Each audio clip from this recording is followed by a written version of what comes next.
Hello दोस्तों, कैसे हो आप लोग। आई होप सो आप सभी अच्छे होंगे, जबरदस्त होंगे और अपनी पढ़ाई को सुचारू रूप से कर रहे होंगे। तो पिछली वाली वीडियो के अंदर हम पढ़ रहे थे कृषि के बारे में, और कृषि में अपन फसल पढ़ रहे थे। फसल में जो नकदी फसलें हैं, नकदी फसलों में से हमने कुछ फसलें पढ़ दी थी, ठीक है। जो नकदी फसलें हैं, नकदी जो फसलें हैं उसके अंदर कौन कौन सी फसल पढ़ ली थी अपन ने। गन्ना, गन्ना पढ़ लिया था। दूसरा अपन ने कौन सी, जूट पढ़ लिया था। कपास पढ़ लिया था, ठीक है, कपास पढ़ लिया था। और कपास के बाद में अपन ने चाय, चाय भी क्या है, एक नकदी फसल है। वह फसल जिसको ओनली फॉर बेचने के लिए, केवल बेचने के लिए जो फसलें उगाई जाती है वो किसके अंदर आती है, नकदी फसलों के अंदर आती है। कहवा, कहवा भी क्या है, एक चाय की तरह ही पेय पदार्थ है, ठीक है। तो ये क्या है, नकदी फसलों के बारे में अपन ने पिछली वाली वीडियो के अंदर पढ़ लिया है। और जिस भी भाई ने ये पिछली वाली वीडियो नहीं देखी है तो वो जाके पिछली वाली वीडियो को देख ले, उसमें हमने बहुत ही अच्छे तरीके से अपन ने पढ़ाया था, ठीक है। अब इसके बाद में जो फसल आती है वो आती है खाद्यान्न फसलें। खाद्यान्न फसलें मतलब क्या होती है, खाद्यान्न जो फसलें होती है वह फसलें जिनको केवल खाने के लिए, खाने के उपयोग में जो फसलें ली जाती है, जो केवल खाने के पर्पज से, यानी कि खाद्यान्न जो फसलें होती है उनको खाने के लिए जो फसलें उगाई जाती है वो कौन सी फसलें आती है, खाद्यान्न, जिनका खाद्य पदार्थ बनाया जाता है, ठीक है। तो वो किसके अंदर आती है, खाद्यान्न फसलों के अंदर, ठीक है, खाद्यान्न फसलें। और खाद्यान्न फसलों में देखना पहली जो फसल है वो कौन सी है, चावल। पहली फसल देखना चावल, ठीक है। अब जो चावल है, चावल क्या है, एक खाद्यान्न फसल, एक प्रमुख खाद्यान्न फसल जो कि भारत में चावल का सर्वाधिक उपयोग किया जाता है, ठीक है। तो देखना चावल जो है, चावल क्या है, यह एक खाद्यान्न फसल है। ये क्या है, यह एक खाद्यान्न फसल है, खाद्यान्न फसल है, ठीक है। समझ में आई बात, खाद्यान्न फसल है, ठीक है। अब इसके बाद में देखना जो चावल है, चावल का जन्म स्थान, यानी कि सबसे पहले जो चावल बोया गया था वो कहां पे बोया गया था, जन्म स्थान जो है वो है इंडोनेशिया। जन्म स्थान जो है चावल का वो कहां है, इंडोनेशिया, इंडोनेशिया। समझ में आई बात, इंडोनेशिया के अंदर चावल का जन्म हुआ था, ठीक है। यानी कि जो सबसे पहली बार जो चावल का जो उत्पादन किया गया वो कहां पे, इंडोनेशिया के अंदर, ठीक है। और जो सर्वाधिक उत्पादन वाला जो देश है वो कौन सा है, देखो चाइना है। कौन सा देश है, सर्वाधिक जो उत्पादन वाला जो देश है वो कौन सा है, सर्वाधिक उत्पादन वाला देश, उत्पादन वाला देश। जो सर्वाधिक उत्पादन वाला देश है वो कौन सा है, चाइना। कौन सा है, चाइना। और जो दूसरे नंबर पर आता है वो कौन सा है, भारत। दूसरे नंबर पर जो आता है वो कौन सा आता है, भारत। समझ में आई बात, यानी कि उत्पादन की दृष्टि से जो सर्वाधिक उत्पादन होता है वो कहां पे होता है, चाइना के अंदर। और जो दूसरे नंबर पर आता है, दूसरे स्थान पर जो है वो कौन सा है, भारत देश है, ठीक है। कौन सा है, भारत देश है। इसके बाद में देखना भारत के अंदर, भारत के अंदर जो चावल का उत्पादन है वो सर्वाधिक कहां होता है, भारत में। भारत में जो चावल का सर्वाधिक जो उत्पादन होता है वो किस राज्य में होता है, पश्चिम बंगाल में।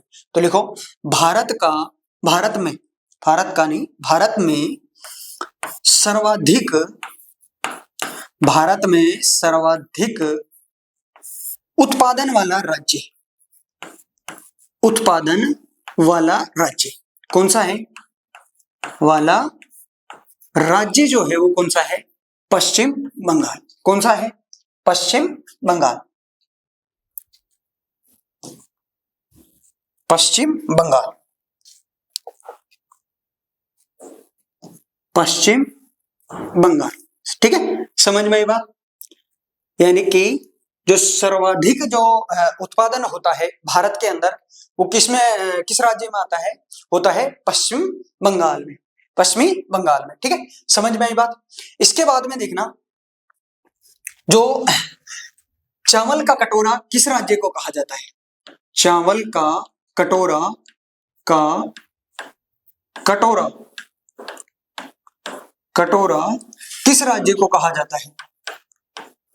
किस राज्य को कहा जाता है? को कहा जाता है, बताओ किस राज्य को कहा जाता है? तो जो चावल का कटोरा है वो किस राज्य को कहा जाता है? छत्तीसगढ़ को। ठीक है, ये बात याद रखना, छत्तीसगढ़ को, छत्तीसगढ़ को। ठीक है, चावल का जो कटोरा है वो किस राज्य को कहा जाता है? छत्तीसगढ़ को। ठीक है, समझ में आई बात। इसके बाद में एक और पॉइंट लिखना इसमें ही कि दक्षिण भारत का, किसका? दक्षिणी भारत का, दक्षिणी भारत का चावल का कटोरा किसे कहा जाता है? कटोरा किसे कहा जाता है? किसे कहा जाता है? जो दक्षिण का जो चावल का कटोरा है वो किसे कहा जाता है? वो कहा जाता है कृष्णा नदी की घाटी, यानी कि कृष्णा नदी के जो आसपास का जो मैदानी क्षेत्र है, कृष्णा नदी के आसपास का जो क्षेत्र है वो किसके अंदर आता है? कृष्णा नदी घाटी के अंदर। तो उसे ही क्या कहते हैं? दक्षिणी भारत का चावल का कटोरा, कृष्णा नदी घाटी को दक्षिण भारत की चावल का कटोरा कहा जाता है। ठीक है, समझ में आई बात। इसके बाद में एक और पॉइंट लिखना कि विटामिन ए की कमी को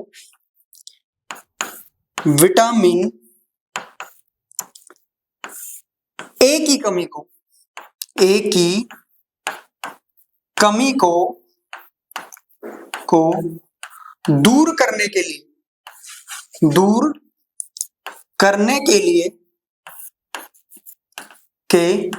लिए कौन सा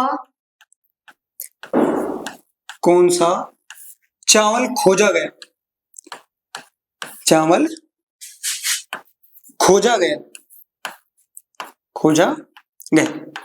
देखो वैज्ञानिकों ने क्या किया, जो चावल है, चावल के जीनों को परिवर्तित करके और उसमें विटामिन ए की कमी को दूर करके एक चावल बनाया गया, गोल्डन राइस।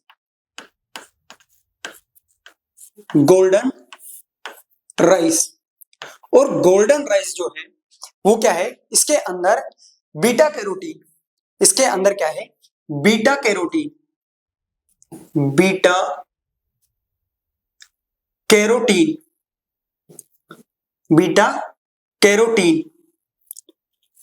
कैरोटीन की मात्रा प्रचुर मात्रा है, यानी कि अधिकतम मात्रा है। और बीटा कैरोटीन क्या करता है? विटामिन ए की जो कमी है उसको कंप्लीट करता है। तो वैज्ञानिकों ने चावलों के जीन में परिवर्तन करके एक ऐसा चावल बनाया गया, कौन सा चावल? गोल्डन राइस, जिसके अंदर क्या है? बीटा कैरोटीन सर्वाधिक मात्रा में पाया जाता है। और ये क्या करता है? विटामिन ए की कमी को कंप्लीट करता है, यानी कि विटामिन ए की कमी को दूर करता है। ठीक है, समझ में ये बात। तो चावल के अंदर यही बात अपने को याद रखनी है। कौन सी? इसका जो जन्म स्थान है वो कहाँ पे है? इंडोनेशिया के अंदर। दूसरा, ये सर्वाधिक किस देश में होता है? चाइना के अंदर।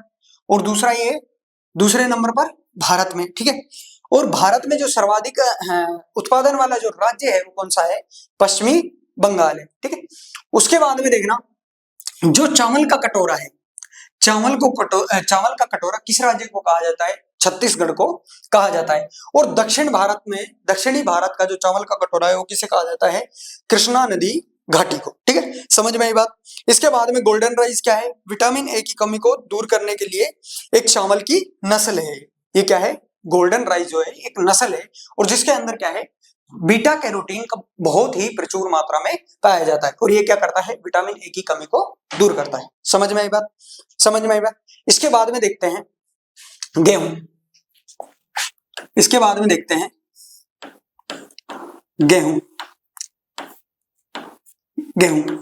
गेहूं भी क्या है? एक खाद्यान्न फसल है। यह भी क्या है? एक खाद्यान्न फसल है। ये क्या है? खाद्यान्न फसल है। ठीक है, समझ में आएगा। उसके बाद में देखना, ये भी क्या है? ये सर्वाधिक किस देश के अंदर होती है? चाइना के अंदर सर्वाधिक उत्पादन वाला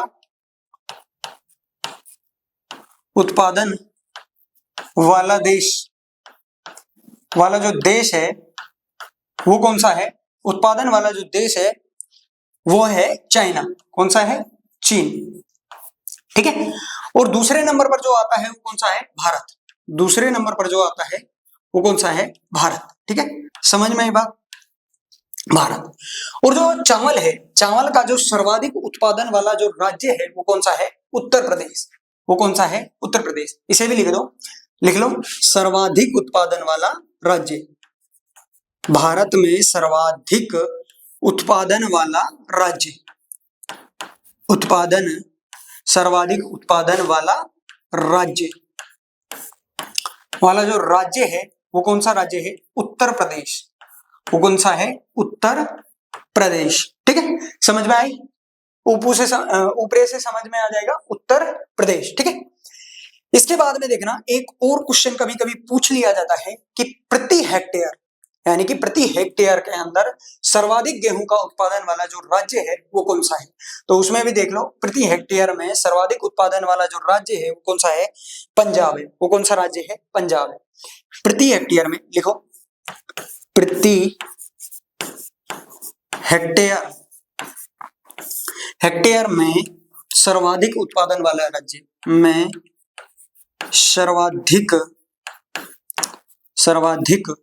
उत्पादन वाला राज्य, जो सर्वाधिक उत्पादन वाला जो राज्य है वो कौन सा है? पंजाब। वो कौन सा है? पंजाब है। ठीक है, सर्वाधिक उत्पादन वाला जो राज्य है वो कौन सा है? पंजाब। ठीक है, समझ में आई बात? सर्वाधिक उत्पादन वाला जो राज्य है वो कौन सा है? पंजाब है। ठीक है, तो अपने को गेहूं के अंदर यही याद रखना है कि सर्वाधिक उत्पादन वाला जो देश है वो कौन सा है? चाइना है। दूसरे नंबर पर भारत है। और जो सर्वाधिक उत्पादन वाला जो राज्य है वो कौन सा है? उत्तर प्रदेश है। लेकिन जहां पे प्रति हेक्टेयर की बात आ जाए, प्रति हेक्टेयर में जो सर्वाधिक उत्पादन है, यानी कि कोई लिमिटेड जो प्रति हेक्टेयर क्या है, सीमित जो क्षेत्र के अंदर जो उत्पादन होता है, सर्वाधिक जो गेहूं का उत्पादन होता है वो किस राज्य में होता है? पंजाब के अंदर होता है। ठीक है, समझ में आई बात? अब इसके बाद में दूसरा देखना मक्का। दूसरा क्या है? मक्का। जो मक्के की उत्पत्ति है वो किसके द्वारा हुई? पाई कॉर्न में। मक्के की जो उत्पत्ति होती है वो किसके द्वारा होती है? पाई कॉर्न के द्वारा। ठीक है, यानी कि जो मक्का की उत्पत्ति पाई कॉर्न में होती है। ठीक है, इसकी उत्पत्ति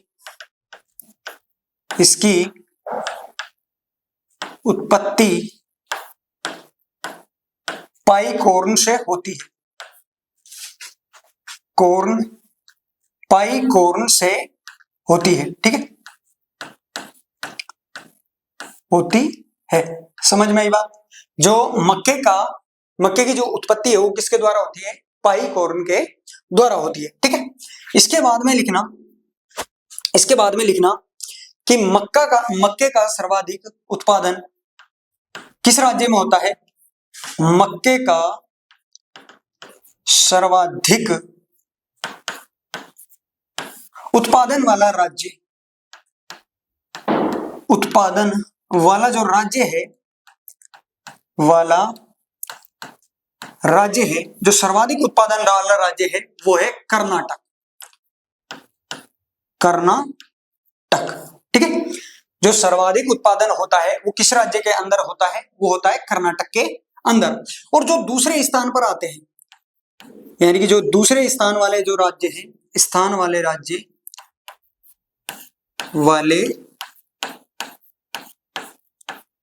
जो राज्य हैं वो राज्य है मध्य प्रदेश व बिहार। वो कौन कौन से हैं? मध्य प्रदेश व बिहार। मध्य प्रदेश व बिहार। समझ में आई बात? कौन कौन से राज्य हैं? मध्य प्रदेश व बिहार के अंदर क्या है? मक्के का जो उत्पादन है वो दूसरे नंबर पर होता है। सर्वाधिक किस राज्य में? कर्नाटक में। और दूसरे स्थान पर कौन कौन से आते हैं? मध्य प्रदेश व बिहार। मध्य प्रदेश व बिहार।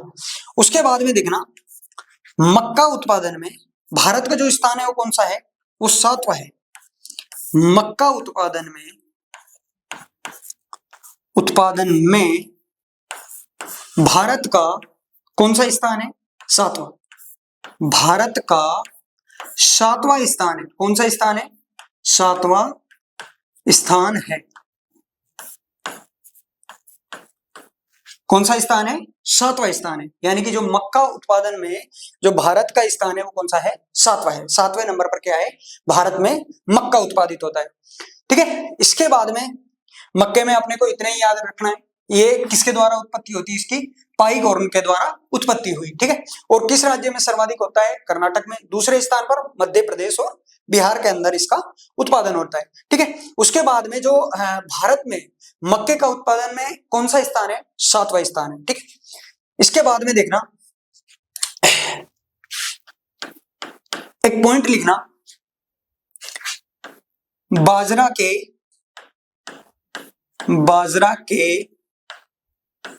उत्पादन में भारत का पहला स्थान है। ठीक है। समझ में आई बात? यानी कि जो स्थान है, भारत में जो सर्वाधिक क्या है? बाजरा उत्पादित किया जाता है। ठीक है। और जो सर्वाधिक बाजरे का उत्पादन किस राज्य में होता है? बाजरा का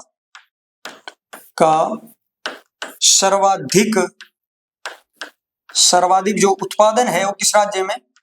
सर्वाधिक उत्पादन राजस्थान राज्य के अंदर होता है। ठीक है। बाजरे का सर्वाधिक उत्पादन राजस्थान में होता है। ठीक है। राजस्थान में होता है। समझ में आया? किस राज्य में सर्वाधिक बाजरे का उत्पादन होता है? राजस्थान राज्य के अंदर। और भारत में सर्वाधिक मात्रा में क्या है? बाजरा उगाया जाता है। यानी कि जो सर्वाधिक उत्पादन है बाजरे का वो किस देश के अंदर होता है? भारत देश के अंदर होता है। ठीक है। इसके बाद में एक और पॉइंट लिखना, जौ का सर्वाधिक उत्पादन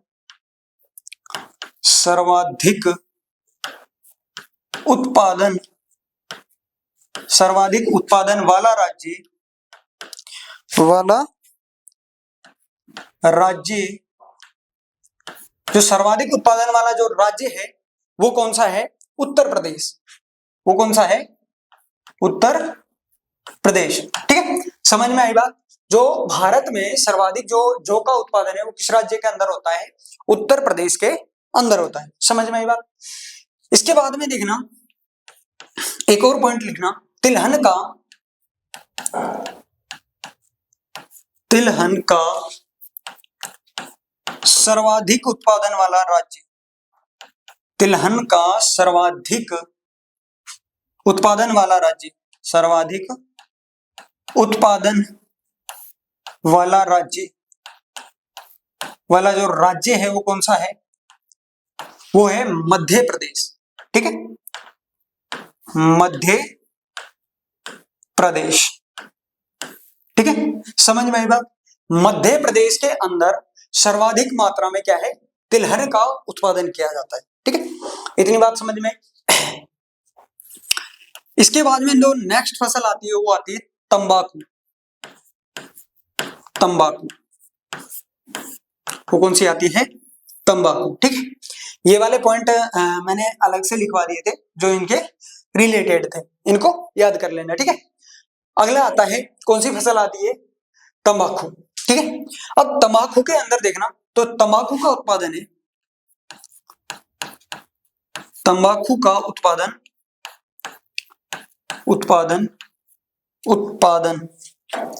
3 राज्यों में सर्वाधिक होता है। 3 राज्यों में सर्वाधिक होता है। राज्यों में सर्वाधिक होता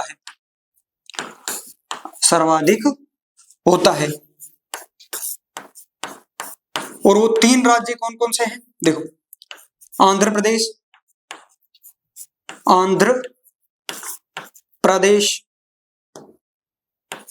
प्रदेश, ठीक है, गुजरात, गुजरात और कर्नाटक, कर्नाटक में। ठीक है, समझ में आई बात। यानी कि जो सर्वाधिक जो तंबाकू का उत्पादन है वो किन किन राज्यों में होता है? आंध्र प्रदेश में, गुजरात में और कर्नाटक के अंदर होता है। ठीक है, तो देखो अपन ने इस वाले में क्या पढ़ा कि जो भारत है, भारत के अंदर बाजरे का उत्पादन है वो सर्वाधिक होता है। और भारत के अंदर जो बाजरे का उत्पादन है वो सर्वाधिक किस राज्य में होता है? राजस्थान राज्य के अंदर होता है। उसके बाद में देखना कि जो जौ का उत्पादन है, जौ का उत्पादन भारत में सर्वाधिक किस राज्य में होता है? उत्तर प्रदेश के अंदर। किस राज्य के अंदर? उत्तर प्रदेश के अंदर। ठीक है, और तिलहन जो है, तिलहन का जो सर्वाधिक उत्पादन वाला राज्य वो कौन सा है? मध्य प्रदेश है। ठीक है, इसके बाद में आती है तंबाकू। तंबाकू का जो सर्वाधिक उत्पादन है वो किन राज्यों में होता है? 3 राज्यों में। कौन कौन से राज्य? आंध्र प्रदेश, गुजरात व कर्नाटक में। ठीक, समझ में आई बात। अब इसके बाद में देखना जो तंबाकू है, तंबाकू का जो निर्यात किया जाता है, निर्यात का मतलब है दूसरे देशों में भेजना, तंबाकू को दूसरे देशों में भेजना। तो जो भारत है वो चौथे स्थान पर आता है। जो तंबाकू को निर्यात करने में कौन से स्थान में आता है? चौथे में। तो तंबाकू के निर्यात में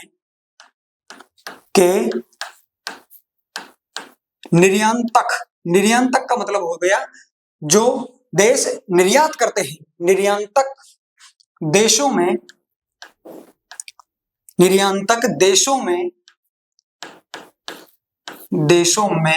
चौथे स्थान पर आता है, चौथे स्थान पर आता है। ठीक है, स्थान पर आता है। ठीक है, समझ में आई बात। और उपभोग का मैंने मतलब बताया था कि यानी उपयोग करना, उपभोग के मामले में दूसरे स्थान पर। और जो पहले स्थान पर है वो कौन सा है? चाइना है। उपभोग में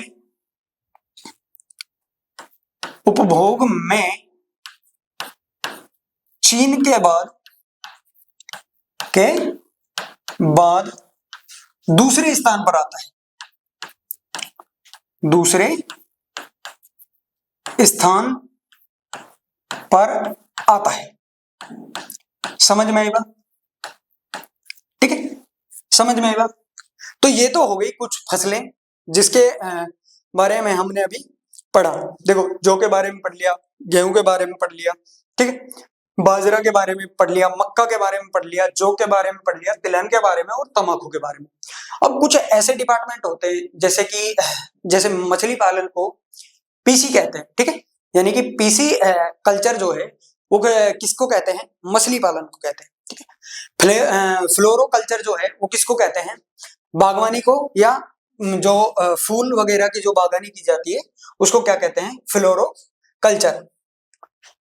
कल्चर। ऐसे ही कुछ जो इम्पोर्टेंट है वो मैं लिखवा देता हूं, जो क्वेश्चन एग्जाम बेस से क्या है इम्पोर्टेंट है। ठीक है, देखो शहरी जो कल्चर है, शहरी कल्चर है ये किसे कहते हैं? रेशम कीट की खेती को क्या कहते हैं? शहरी कल्चर कहते हैं। इसके बाद में आता है एपी कल्चर।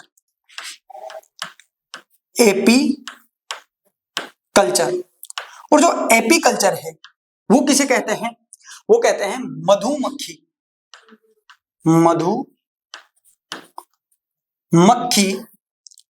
के उत्पादन को। मधुमक्खी पालन का जो किया जाता है, मधुमक्खी का जो उत्पादन किया जाता है उसे क्या कहते हैं? एपी कल्चर कहते हैं। उसके बाद में आता है विटीकल्चर। उसके बाद में क्या आता है? विटीकल्चर। अब विटीकल्चर किसे कहते हैं? जो विटीकल्चर है वो किसे कहते हैं? विटीकल्चर कहते हैं अंगूर के उत्पादन को, अंगूर के उत्पादन को क्या कहते हैं? विटीकल्चर कहते हैं। ठीक है, इसके बाद में आता है फ्लोरोकल्चर। और जो फ्लोरोकल्चर है ये किसे कहते हैं? फूलों का जो उत्पादन किया जाता है उसे क्या कहते हैं? फ्लोरोकल्चर कहते हैं। ठीक है, समझ में आई बात। फूलों के फूलों के उत्पादन को क्या कहते हैं? फ्लोरोकल्चर कहते हैं। उसके बाद में आता है पीसी कल्चर। पीसी कल्चर, और जो पीसी कल्चर है ये किसे कहते हैं? जो मछलियों के उत्पादन को क्या कहते हैं? पीसी कल्चर कहते हैं। ठीक है, देखो रेशम कीट के की जो खेती की जाती है उसको क्या कहते हैं? सेरीकल्चर। ठीक है, मधुमक्खी का जो उत्पादन किया जाता है उसे क्या कहते हैं? एपीकल्चर। अंगूर के उत्पादन को क्या कहते हैं? विटीकल्चर। और फूलों के उत्पादन को क्या कहते हैं? फ्लोरोकल्चर। और पीसी कल्चर किसे कहते हैं? मछली के उत्पादन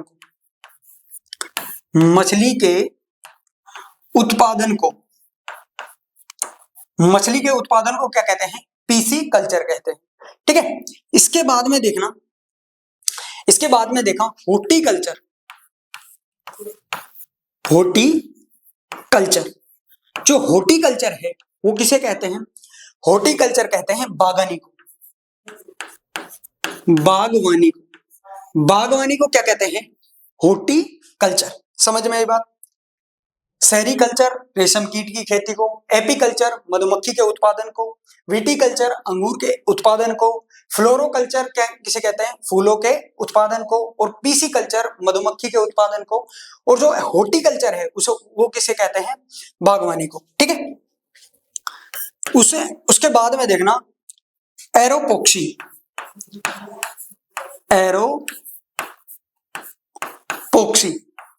जो एरोपोक्सी है वो किसे कहते हैं? हवा में पौधे उगाना।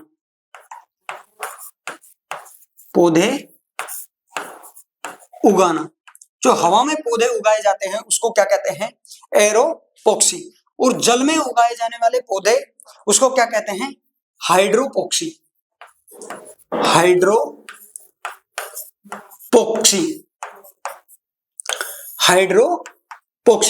हाइड्रोपोक्सी क्या है?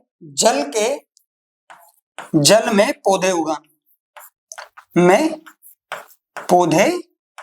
और जल में जो पौधे उगाए जाते हैं उसे क्या कहते हैं? हाइड्रोपोक्सी। ठीक है, समझ में आई बात? सेरीकल्चर क्या है? रेशम कीट की खेती है। ठीक है, एपीकल्चर क्या है? मधुमक्खी का उत्पादन। अंगूर के उत्पादन को क्या कहते हैं? विटीकल्चर। फूलों के उत्पादन को फ्लोरोकल्चर। और मधुमक्खी को एपी। और मछली के जो उत्पादन है उसे क्या कहते हैं? PC culture. ठीक है, बागवानी को हॉर्टिकल्चर। और जो पौधे हवा में उगाए जाते हैं उनकी खेती को क्या कहते हैं? एरोपोक्सी। और जल में उगाए जाने वाले पौधों को क्या कहते हैं? हाइड्रोपोक्सी। ठीक है, समझ में आई बात? अब इसके बाद में देखना उत्पादन से संबंधित कुछ क्रांतियां। ठीक है, जो भी भारत में जो क्रांति हुई उत्पादन से संबंधित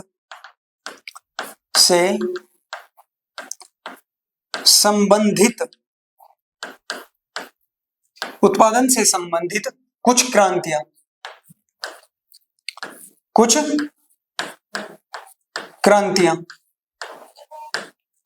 ठीक है, कौन कौन सी क्रांतियां हैं जो की गई थी? ठीक है, देखो पहली क्रांति देखते हैं, काली क्रांति।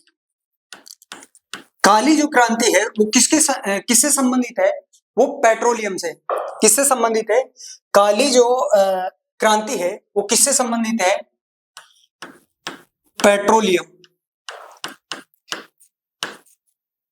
पेट्रोलियम। ठीक है, उसके बाद में आती है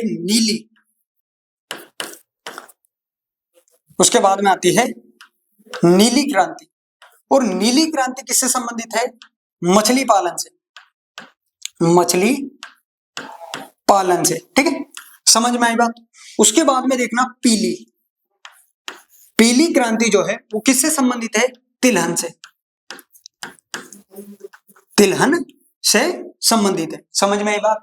काली क्रांति पेट्रोलियम से, नीली क्रांति मछली पालन से, और पीली क्रांति तिलहन से। ठीक है, उसके बाद में देखना भूरी क्रांति। इसे ब्राउन क्रांति भी कहते हैं, क्योंकि भूरी को क्या है? ब्राउन भी कहते हैं। चमड़ा उत्पादन से। चमड़ा उत्पादन से जो संबंधित क्रांति है वो कौन सी है? भूरी क्रांति है। उसके बाद में देखना गोल्डन फाइबर क्रांति। अब मैंने आपको बताया था गोल्डन फाइबर किसे कहते हैं। जब मैंने जूट पढ़ाया था तो मैंने बताया था कि गोल्डन फाइबर किसे कहते हैं? जूट को। तो ये किससे संबंधित है? जूट उत्पादन से। जूट उत्पादन से कौन सी क्रांति संबंधित है? गोल्डन फाइबर क्रांति। ठीक है। उसके बाद में देखना सिल्वर फाइबर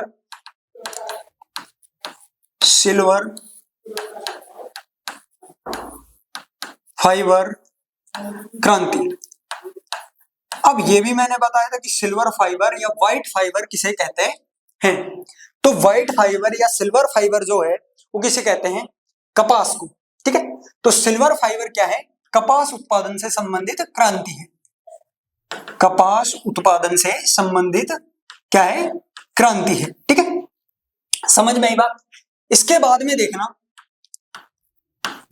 हरित क्रांति। हरित क्रांति, जो हरित क्रांति है वो किसके द्वारा किससे संबंधित है? खाद्यान्न से संबंधित है। यानी कि खाद्यान्न फसलें जो है, खाद्यान्न फसलों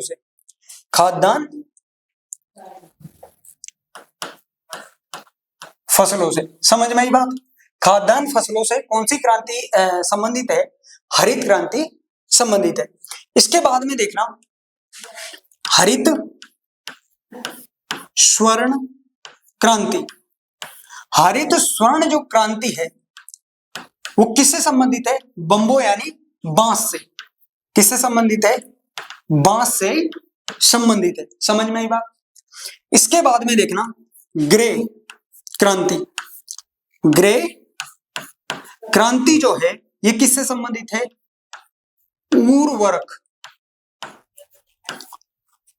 उर्वरक से संबंधित कौन सी क्रांति है? ग्रे क्रांति। ठीक है भाई, इनकी कोई शॉर्ट ट्रिक भी नहीं है और इनको तो आपको याद करना ही पड़ेगा। तो इसको याद कर लेना, क्योंकि कई बार इससे क्या है क्वेश्चन टकरा जाते हैं। ठीक है, यदि इसका कोई शॉर्ट तरीका होता तो मैं आपको बता देता, लेकिन ये तो आपको याद करना पड़ेगा। देखो कुछ नहीं है, ज्यादातर तो अपने नाम से ही संबंधित है। ठीक, कुछ एक आध को आप याद कर लो। ठीक है, उसके बाद में देखना, उसके बाद में आती है गुलाबी। जो गुलाबी क्रांति है वो किससे संबंधित है? प्याज वे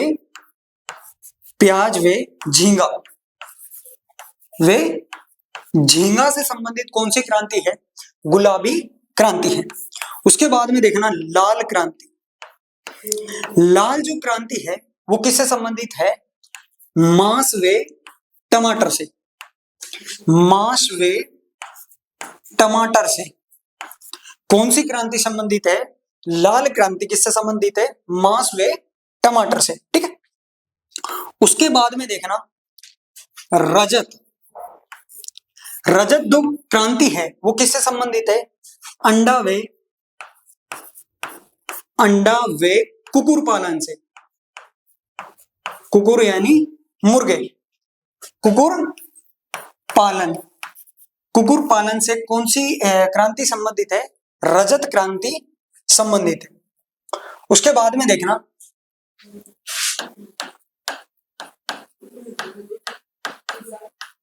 स्वर्णिम क्रांति। जो स्वर्णिम क्रांति है वो किससे संबंधित है? वो है शहद वे बागवानी से संबंधित। बागवानी व शहद से कौन सी क्रांति संबंधित है? स्वर्णिम क्रांति संबंधित है। इसके बाद में देखना श्वेत क्रांति।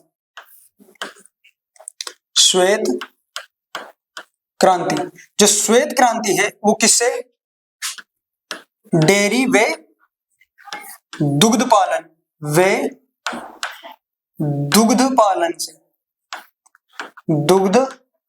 पालन से संबंधित है। श्वेत क्रांति किससे संबंधित है? डेयरी से व दुग्ध पालन से। ठीक है, समझ में आई बात। देखो जो कुछ ये एक दो ही है। देखो, काली से पेट्रोलियम क्रांति, काली जो क्रांति वो किसके लिए हुई थी? पेट्रोलियम के लिए। नीली से जल कैसा होता है? नीला। और तो मछली कहाँ पे होती है? जल के अंदर। तो नीली जो क्रांति है वो किसके लिए हुई थी? मछली पालन के लिए। पीली तिलहन, दाल जो लाल पीली से याद रख लेना। चमड़ा कैसा होता है? भूरा। तो भूरी जो है क्रांति है वो किसके लिए हुई थी? चमड़ा उत्पादन के लिए। गोल्डन फाइबर क्रांति, जूट को क्या कहते हैं? गोल्डन फाइबर कहते हैं।